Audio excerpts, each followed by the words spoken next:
మీ జీఐఈటీ ఇప్పుడు జీజేయుగా మారింది. 2000కు పైగా ప్లేస్మెంట్స్, ఐపీఎం, కేపీఎంజీ వంటి సంస్థలతో ఇంటిగ్రేటెడ్ కోర్సులు, యూపీఎస్సీ కోచింగ్, అడ్మిషన్లు ఓపెన్. ఎస్, తాజాగా ఉప ఎన్నికల ఫలితాల్లో బీజేపీకి కోలుకోలేని దెబ్బ తగిలింది. ఇప్పటివరకు దేశవ్యాప్తంగా ఎన్నికల వ్యూహకర్తగా పేరు తెచ్చుకున్నటువంటి ప్రశాంత్ కిషోర్ ఈ ఉప ఎన్నికల్లో తన పార్టీ నుంచి, జన సురాజ్ పార్టీ నుంచి ఆయన ఎమ్మెల్యేగా గెలుపొందారు. అయితే బీజేపీకి కంచుకోట లాంటి బక్కింపేట సంబంధించినటువంటి ఈ ప్రాంతం నుంచి ఆయన గెలుపొందారు. దీని గురించి మాట్లాడదాం.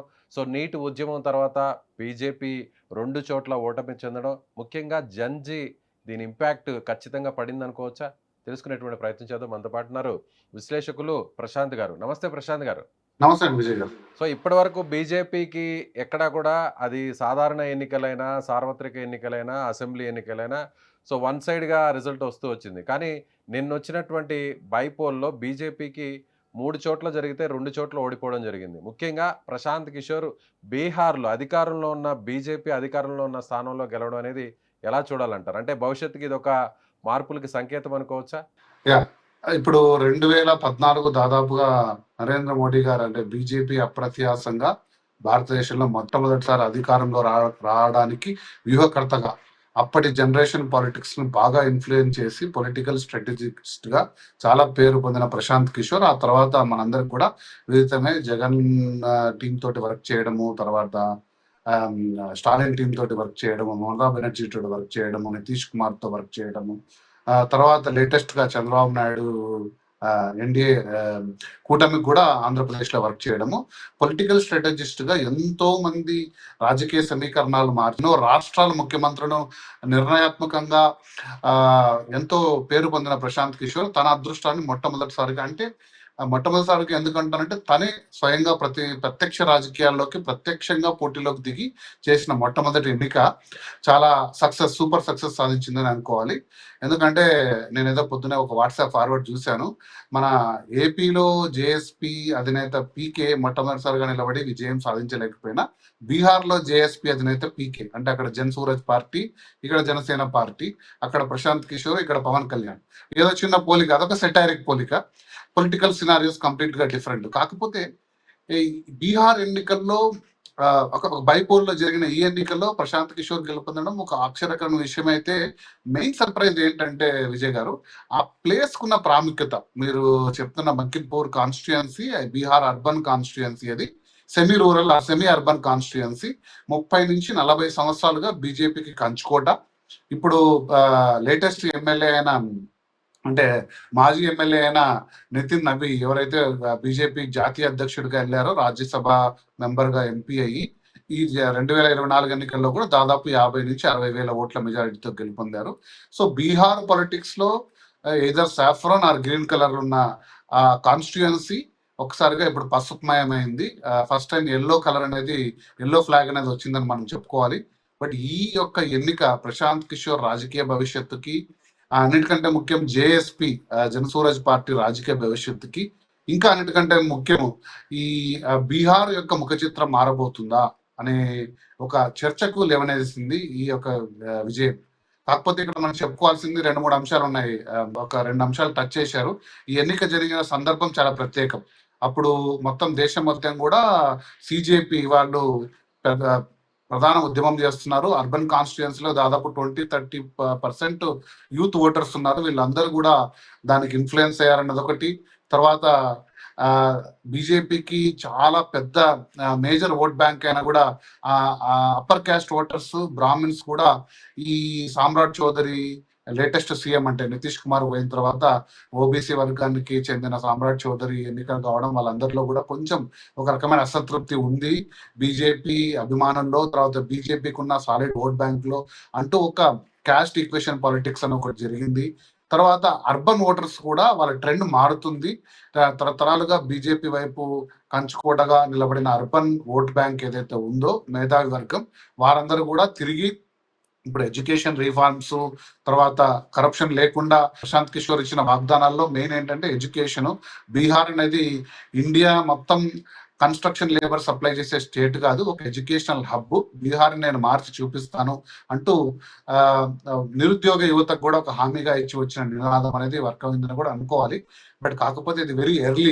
అంటే దీనివల్ల బీజేపీకి పెద్ద చెంపపట్టు లాంటిదే, కానీ ఇది ఒక పెద్ద దెబ్బన రేపొద్దున రాజకీయ సమీకరణలు మారబోతున్నాయా అంటే ఖచ్చితంగా మారబోతున్నాయండి. దాని విశ్లేషణ మనం చేద్దాం. ఎందుకంటే ఇప్పుడు గత ఎన్నికల్లో మనం చూసుకుంటే 2024లో 243 సీట్లకు గాను 238 సీట్లు పోటీ చేసిన జేఎస్పీ, అంటే PK JSP, Prashant Kishor JSP party దాదాపు 2 సీట్లలో డిపాజిట్ తగ్గించుకున్నా కూడా 25 సీట్లలో ఆర్జేడీకి తర్వాత బీజేపీకి మధ్య ఉన్న వ్యత్యాసం ఓట్ల కంటే కూడా ఎక్కువ తెచ్చుకోయింది. అంటే 25 సీట్లలో గెలుపోటములు నిర్ణయాత్మకంగా ఉన్న జేఎస్పీ ఇప్పుడు రాబో ఎన్నికల్లో 29 వరకు ఒక ప్రత్యక్షంగా అంటే విజయ్ లాంటి పార్టీగా ఒక 100 సీట్లలో ఇన్ఫ్లుయెన్స్ చేయగలదా అంటే ఇప్పుడు ట్రెండ్ మారుతుంది కాబట్టి బీజేపీ యొక్క గ్రాఫ్ తగ్గిపోయింది అని దేశం మొత్తం కూడా బలంగా నమ్ముతున్నారు. మరి తిరిగి పుంజుకుంటుందా అనేది చూడాలి. ఇటువంటి టైంలో నితీష్ కుమార్ మార్పు, సామ్రాట్ చౌదరి మార్పు, తర్వాత ప్రశాంత్ కిషోర్ యొక్క విజయం, ఇవన్నీ కూడా బీహార్ ముఖ చిత్రాన్ని మార్చబోతున్నాయంటే ఖచ్చితంగా ఇది ఒక స్టార్టింగ్ పాయింట్ గా మనం చెప్పుకోవచ్చు విజయ్ గారు. అంటే గత ఎన్నికల్లో అంటే జనరల్ అసెంబ్లీ ఎలక్షన్స్లో కంటెస్ట్ చేసినప్పుడు దాదాపు 230+ సీట్స్లో కంటెస్ట్ చేస్తే నోటా కంటే కూడా చాలా తక్కువగా ప్రశాంత్ కిషోర్ పార్టీ అభ్యర్థులకు ఓట్లు రావడం జరిగింది. కానీ ఈసారి మాత్రం కేవలం ఒక ఏడాదిలోనే పూర్తిగా మారిపోయింది అనుకోవచ్చు అక్కడ పరిస్థితి. అంటే ప్రశాంత్ కిషోర్ నేరుగా ఎన్నికల బరిలోకి దిగడంతో ఆయన్ని చూసి ఓట్లు వేశారనుకోవాలా, లేదంటే ప్రభుత్వం మీద ఉన్నటువంటి వ్యతిరేకత పనిచేసింది అనుకోవచ్చా? రెండు సమపాలనలో ఉంది. ఒకటి మనం ఇందాక డిస్కస్ చేసాం. ప్రధాన కారణాలు ఏంటంటే టైమింగ్ కూడా కరెక్ట్ గా ఎన్నిక జరిగిన టైమింగ్ లో దేశంలో బలమైన ఉద్యమం నడుస్తుంది. సో యువత మొత్తం కూడా బీజేపీ ప్రభుత్వంపై ఒక రకమైన కోపంతో ఉన్న టైంలో జరిగిన ఎన్నిక కాబట్టి ఆ జన్జీ ఉద్యమం అనేది డెఫినెట్ గా ఇన్ఫ్లుయెన్స్ చేసింది. తర్వాత అర్బన్ ఓటర్ సరళి కూడా మారుతుంది. అంటే రాజకీయ సమీకరణాలు, కుల సమీకరణాల నుంచి పోయి ఇలా తిరిగి వచ్చిన సందర్భంలో అది ఒక సందర్భము. తర్వాత ప్రశాంత్ కిషోర్ ఒక రాజకీయ వ్యూహకర్తగా చాలా విజయాలు సాధించారు. 234 కాన్స్టిట్యుయెన్సీ లో బహుశా అంత పెద్ద ఫోకస్ చేసి ఉండకపోవచ్చు, కానీ ఒక కాన్స్టిట్యుయెన్సీలో తను ఫోకస్ చేస్తే ఎలా ఉంటుందో, అది తనే క్యాండిడేట్ ఎలా ఉంటుందో, ఈ రాజకీయ సమీకరణాలు, కుల సమీకరణాలు అబౌవ్ దాన్ని దాటి ముందుకెళ్లి గెలుపు నిరూపించాడు. కాబట్టి ఖచ్చితంగా ఇది ప్రశాంత్ కిషోర్ ని అభినందించాల్సిందే మనమందరం కూడా. కొత్త తరం రాజకీయాలు ఇప్పుడు తమిళనాడులో వచ్చినా కూడా దేశం మొత్తం ఎలా వెల్కమ్ చేసిందో చూసాం మనం. ఎందుకంటే దేశం మొత్తం కూడా ఏదో తమ స్టేట్ లో కూడా ఒక విజయం వచ్చిందా ఆనందం అంటే ఒక ట్రెడిషనల్ పాలిటిక్స్ ని బ్రేక్ చేసి ఒక కొత్త తరం రాజకీయం అంటే డబ్బు పంచకుండా, మద్యం పంచకుండా వచ్చి విజయం సాధిస్తే ప్రతి ఒక్కరు కూడా హర్షిస్తారు. అలానే పీకే పార్టీ, జేఎస్పీ పార్టీ కూడా బీహార్ లో కూడా అలాంటి అడుగుల్లోనే ముందుకు వచ్చి విజయం సాధిస్తే డెఫినెట్ గా ప్రజాస్వామ్యానికి ఎప్పుడైనా కూడా మన విజయం, అది మనమందరం కూడా సెలబ్రేట్ చేసుకోవాలి. మనలాంటి రాష్ట్రాల్లో కూడా కొత్త తర రాజకీయం, డబ్బు మద్యం పంచని, ఇన్ఫ్లుయెన్స్ చేయని, ఓటర్లను ప్రలోభ పెట్టని రాజకీయాలు జరగాలి. ఆ తర్వాత వచ్చిన నాయకులు ఖచ్చితంగా దేశాభివృద్ధి, రాష్ట్రాభివృద్ధిపై ఫోకస్ చేయాలని మనం బలంగా కోరుకోవాలి. కాబట్టి పీకే యొక్క విజయాన్ని చెప్పండి. ప్రశాంత్ కిషోర్ అంటే దేశవ్యాప్తంగా బహుశా రాజకీయాల మీద అవగాహన ఉన్న ప్రతి ఒక్కరికి కూడా ఈయన గురించి పూర్తిగా తెలుసు. ఎందుకంటే అప్పటి వరకు వస్తున్నటువంటి ఆనవాయితీగా వస్తున్నటువంటి రాజకీయ వ్యూహాలు, అలాగే ఎన్నికలకు సంబంధించినటువంటి ఏర్పాట్లు అంతా కూడా పూర్తిగా ఆయన గత 12 ఏళ్ళ నుంచి కూడా మార్చివేయడం జరిగింది. మోడీని ప్రధానమంత్రిని చేయడం కానీ, మీరు అన్నట్టుగా నితీష్ కుమార్ ఎప్పుడైతే బీహార్కి సంబంధించినటువంటి ప్రజెంట్ ఉన్నటువంటి మాజీ ముఖ్యమంత్రి నితీష్ని అధికారంలోకి తిరిగి తీసుకురావడానికి, పశ్చిమ బెంగాల్లో మమతా బెనర్జీ, ముఖ్యంగా తెలుగు రాష్ట్రాల్లో జగన్మోహన్ రెడ్డిని అధికారంలోకి తీసుకురావడానికి తెర వెనుక ఆయన చాలా కీలకంగా ఆయన పనిచేశారు. ముఖ్యంగా సోషల్ మీడియాని చాలా యూజ్ చేసుకున్నారు. అలాంటి ప్రశాంత్ కిషోర్ ఇప్పుడు తన సొంత పార్టీకి సంబంధించి ఆయన ఎమ్మెల్యేగా తొలిసారి గెలుపొందారు. ఆయన పార్టీ కూడా ఫస్ట్ టైం ఎమ్మెల్యేగా గెలుపొందడం జరిగింది. అంటే సో ఆయన ఎన్నికల వ్యూహాలన్నింటినీ కూడా ఆయనకి ఇప్పుడు సొంతంగా యూజ్ చేసుకునేటువంటి పరిస్థితి వచ్చింది. కాబట్టి సో సక్సెస్ అవుతాడు అనుకోవచ్చా వచ్చే ఎన్నికల్లోపు? ఖచ్చితంగా. ఇంకోటి ఏంటంటే లాస్ట్ ఎలక్షన్స్ లో అంత ఫోకస్ లేకపోయినా ఇప్పుడు ఇచ్చిన గెలుపు యొక్క కిక్కుతో, గెలుపు ఇచ్చిన టానిక్ తో డెఫినెట్ గా రాబో ఎలక్షన్స్ కి స్ట్రాటజీస్ ఖచ్చితంగా చేయగల సత్తా ఉన్న నాయకుడు ప్రశాంత్ కిషోర్. ప్రజల నాడి తెలిసిన వాడు. ఎక్కడ గ్రాఫ్ తగ్గుతుంది అధికార పార్టీకి, ఎక్కడ సమీకరణాలు మారుతున్నాయి స్టడీ చేసి డెఫినెట్ గా చేయగల వ్యూహకర్త. ఎందుకంటే మీరు ఇందాక చెప్పిన స్టేట్స్ లో మనం ఒక విషయం డైరెక్ట్ గా విజయ్ గారికి వర్క్ చేయకపోయినా కూడా తమిళనాడులో ఒక వీడియో మీరు సర్క్యులేషన్ ఉంది, చూసారో లేదో, 2 years బ్యాక్ రాసి పెట్టుకోండి 2 ఇయర్స్ తర్వాత కాబోయే సీఎం అంటూ విజయ్ని కూడా అంచనా వేయగలిగినంత ఆ, వ్యూహాలు తెలిసిన వ్యక్తి ప్రశాంత్ కిషోర్.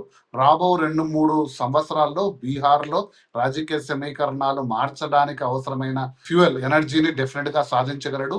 ఈ విజయం ఇచ్చిన ఇంకొక ఆ, గొప్పతనం ఏంటంటే ఇప్పుడు కొత్త తరం నాయకులు కొద్దిమంది నాయకులు కూడా జేఎస్పీ వైపు కన్నెత్తి చూసే అవకాశం ఉంది. మారుతున్న సమీకరణాల్లో ఎర్లీ బస్ ఎక్కే వాళ్ళు ఉంటారు. అంటే ఇప్పుడు మనం జనసేన పార్టీ విజయాన్ని మనం చూసాం. 21 సీట్లలో కూటమితో వచ్చినా కూడా 2019 2014 కంటే కూడా అనూహ్యంగా కొత్త తర కొద్దిమంది వ్యక్తులు చేర్చుకోవడం, వారందరూ కూడా ఈరోజు దాదాపు మంత్రి స్థాయిలోనో ఎంపీ స్థాయిలో కూడా వెలుగొందడం మనం చూసాం. కాబట్టి ప్రశాంత్ కిషోర్ కూడా కొద్దిమంది యువతను తీసుకోబోతున్నాడు. ఇన్ఫ్లుయెన్సర్ అంటే దాదాపుగా బీహార్లో సక్సెస్ అయిన ఎడ్యుకేషనలిస్ట్ని వాళ్ళని సంప్రదిస్తున్నాడు, ఓల్డ్ బ్యూరోక్రాట్స్ని. కాబట్టి వాళ్ళందరూ కూడా ఇప్పుడు నమ్మకంతో పనిచేసే అవకాశం కూడా ఉంది. కాబట్టి 29కి ఇది డెఫినెట్గా కూడా ఈ ముఖ చిత్రం మారబోయడానికి ఇది ఒక డెఫినెట్గా ఒక స్టార్టింగ్ స్టెప్ అని చెప్పుకోవచ్చు. అలాగే కొంతమంది విశ్లేషకులు చెప్తున్నటువంటి మాట కూడా ఏంటంటే, ప్రశాంత్ కిషోర్కి తెర వెనుక ఆర్జేడీ సపోర్ట్ కూడా చేసింది, తేజస్వి యాదవ్ కూడా సపోర్ట్ చేశారు.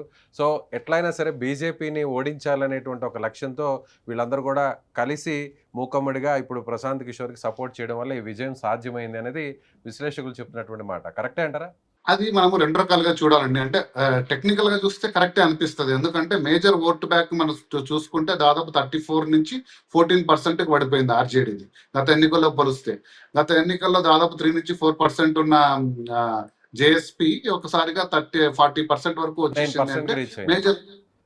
మేజర్ ఓట్ బ్యాంక్ షిఫ్ట్ అయితే ఆర్జేడీ నుంచి జరిగింది. బట్ అంత మాత్రాన ఆర్జేడీ అనేది డెఫినెట్ గా డైరెక్ట్ గా కానీ ఇండైరెక్ట్ గా కానీ ప్రశాంత్ కిషోర్ కి మద్దతు ఇచ్చే పరిస్థితి అయితే లేదు. ఎందుకంటే ఆర్జేడీ సొంతంగా అధికారం ఎస్టాబ్లిష్ చేయాలని వాళ్ళ లక్ష్యం. బీజేపీని ఒక స్థానంలో కిందికి తీస్తే మారల్ డెఫిసిట్ ఉన్నా కూడా రేపది వాళ్ళ పార్టీకి కూడా తిరిగి మళ్ళీ బ్యాక్ ఫైర్ అయ్యే అవకాశం ఉంది. కాబట్టి ఆర్జేడీ సొంతంగా ఇది చేసుకుంటుందని నేను అనుకోను. బట్ ఏదన్నా కూడా టెక్నికల్ గా అయితే మీరు చెప్తున్న అంశం అయితే అది కరెక్ట్ అని నమ్మాల్సిన పరిస్థితి ఉంది. ఎందుకంటే మేజర్ ఓట్ షేర్ షిఫ్ట్ అయింది ఆర్జేడీ నుంచి. బట్ అందులో మనం చూడాల్సింది కూడా ఏంటంటే ఇక్కడ ఇంటర్నల్ గా కూడా నాయకులు ఎవరు కూడా అంత ఇప్పుడు సీఎం సామ్రాట్ చౌదరికి మార్పు మీద అంతగా కూడా ఇంటర్నల్ బీజేపీ కూడా చాలా ఫైటింగ్ జరుగుతున్నాయి. ఎందుకంటే 40 సూపర్ స్టార్స్ తీసుకొచ్చి సూపర్ క్యాంపెయినర్స్ తీసుకొచ్చి బీజేపీ చాలా ఫోకస్ చేసింది దీని మీద. కానీ ఇంటర్నల్ గా ఆ సపోర్ట్ రాలేదని కూడా మనం అందరూ కూడా వింటున్నాం. కాబట్టి జనతాదళ్ యునైటెడ్ సపోర్ట్ కూడా ఇక్కడ కొరవడింది అనుకోవచ్చా? అంటే నితీష్ కుమార్ పార్టీ పనిచేయలేదు అనుకోవచ్చా? కూటమి సపోర్ట్ ఏదైతే ఉందో ఆ ఓట్ షిఫ్ట్ అనేది కూడా జరగలేదు. ఆర్జేడీ నుంచి కూడా ప్రధానంగా 20% షిఫ్ట్ అయింది. సో ఇంటర్నల్ పాలిటిక్స్ చాలా ఉన్నాయి. బీహార్ ఇంటర్నల్ పాలిటిక్స్ మనం లోతుగా విశ్లేషణ చేయలేం. కానీ అంటే బయటికి కనపడుతున్నది ఏంటంటే సీఎం అభ్యర్థి మారినప్పటి నుంచి చాలా ఇంటర్నల్ పాలిటిక్స్ వచ్చాయి బీహార్ రాజకీయాలు. అది బీజేపీకి డెఫినెట్ గా దెబ్బతీస్తుంది అని పలు విశ్లేషణలు మనం విన్నాము. సో ఇది ఒక డైరెక్ట్ ఎగ్జాంపుల్. ఇది బీజేపీ అగ్రనాయకత్వం డెఫినెట్ గా ఒక జాతీయ అధ్యక్షుడు ఉన్న స్థానమే కోల్పోతే ఆ జాతీయ నాయకుడికి ఒక మొరల్ దెబ్బతింటుంది, అంటే ఒక నిబద్ధత దెబ్బతింటుంది. కాబట్టి తిరిగి దాన్ని డిసిప్లిన్ లో పెట్టుకోవాలి. జేడీయూతో ఉన్న రిలేషన్ ని డెఫినెట్ గా రివైవ్ చేసుకోవాలి. తర్వాత ఇప్పుడు ప్రశాంత్ కిషోర్ రూపంలో వస్తున్న కొత్త అపోనెంట్ ని ఎలా ఎదుర్కోవాలి, ఇవన్నీ కూడా బీజేపీకి చాలా పెద్ద సమస్యలు. వీటన్నిటికి మించి అన్నిటికంటే చాప కింద నీరులా బాగా పెద్దగా స్ప్రెడ్ అయిన జెన్జీ ఉద్యమం, కాక్రోచ్ పార్టీ ఉద్యమం కూడా బీజేపీకి డెఫినెట్ గా ప్రధాన భూమిక పోషిందని మనం అనుకోవచ్చు. Right sir, thank you sir, thank you so much.